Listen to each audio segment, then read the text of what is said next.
cette fois-ci qu'on puisse parler en fait des us et des coutumes qu'on doit avoir dans un dojo.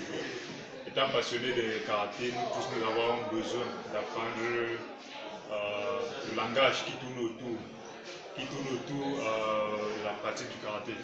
Alors jusqu'aujourd'hui, nous étions habitués, lorsqu'on salue en karaté, de se mettre en Ezebudashi, après en Musubidashi, Re, et on disait os. Jusqu'à maintenant, c'est ce que nous avons appris. Mais il s'est avéré que c'était une manière de faire qui n'est pas très vulgaire et au Japon, c'est vraiment pas très utilisé et à Okinawa, c'est encore moins utilisé même. Hors du Japon, hors d'Okinawa, nous utilisons beaucoup cette expression. Il s'avère que c'est une expression pas très polie pour faire du karaté. Alors, sans parler de l'histoire, c'est une manière vulgaire de dire je suis prêt.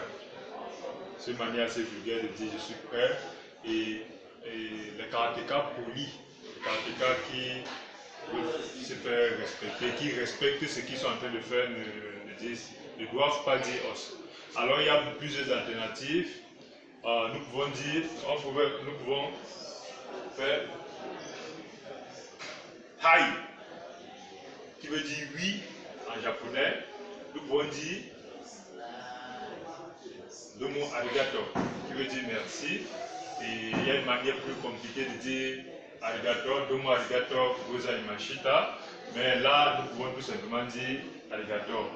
Et certaines personnes ont proposé qu'on peut dire konnichiwa, pour dire je suis prêt, comment ça va, en fait je suis présent, et est-ce que tu es présent, mais ce sont des possibilités.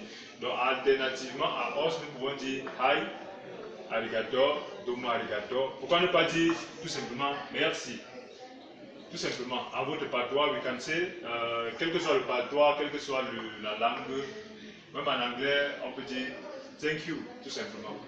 Alors, pour cet aspect-là, c'est très important pour nous de nous mettre à jour si nous voulons aller dans cette science-là qui est la politesse, si nous voulons aller dans le sens de la politesse réelle.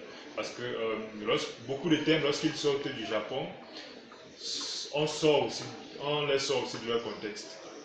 Alors, nous devons apprendre à pratiquer le karaté en contextualisant des choses. Lorsqu'on sort le respect de son contexte, c'est vrai, Ross semble être du respect, mais c'est une manière vulgaire de faire respect, de faire voir ce respect-là.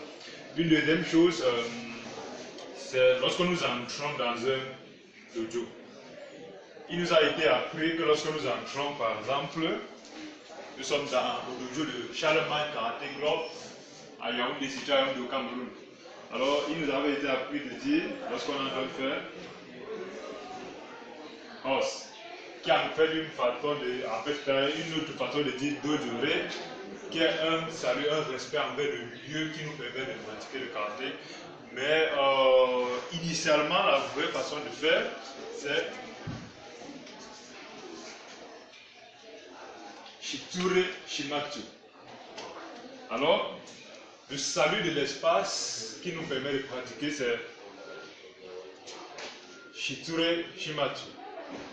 Alors, voilà une manière plus spécifique de ça.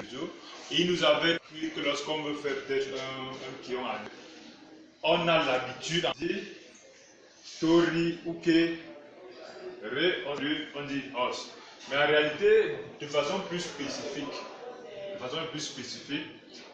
pour se saluer en ce moment, pour dire merci à notre partenaire, c'est Onegai Shimatsu. Onegai Shimatsu, c'est le respect qu'on fait à une personne qui va nous aider à travailler.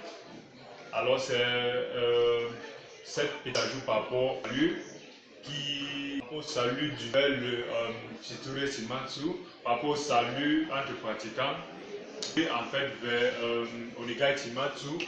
Et dernièrement, et pour terminer, la notion de sensei. C'est vrai, il y a beaucoup de choses à dire là-dessus, mais nous ne faisons pas l'histoire, nous ne sommes pas des historiens du karaté, c'est juste de ce qu'il a fait. Alors le sensei, en fait, ce n'est pas un maître, contrairement à et ceci n'est pas un maître, c'est tout simplement celui qui est en avant dans la voie.